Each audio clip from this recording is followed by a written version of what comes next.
बदलापूरमधील एका नामांकित शाळेमध्ये घडलेलं 2 लहान मुलींचं शारीरिक शोषण माणुसकीला काळिमा फासणारं ठरलं असून या प्रकरणामध्ये शाळेच्या मुख्याध्यापकांना निलंबित करण्यात आलेलं असून वर्गशिक्षिका आणि आया यांना थेट नोकरीवरून काढून टाकण्यात आले. आरोपी हे कंत्राटी सफाई कामगार ज्या कंत्राटदारामार्फत पुरवण्यात आले होते त्यांचा सोबतचा करारही शाळेनं रद्द केलाय. शाळेनं पालक वर्गाची जाहीर माफी मागितलेली असून पोलीस स्टेशनमध्ये तक्रार करण्यासाठी गेलेल्या मुलींच्या पालकांना तब्बल 12 तास ताटकळत ठेवण्यात आलं होतं.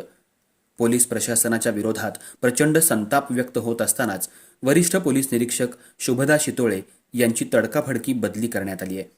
शालेय मुलींच्या बाबतीत हा घडलेला प्रकार अतिशय घृणास्पद, त्रासदायक, संपूर्ण महाराष्ट्राला शैक्षणिक क्षेत्रामध्ये मान खाली घालायला लावणारा निंदनीय प्रकार आहे.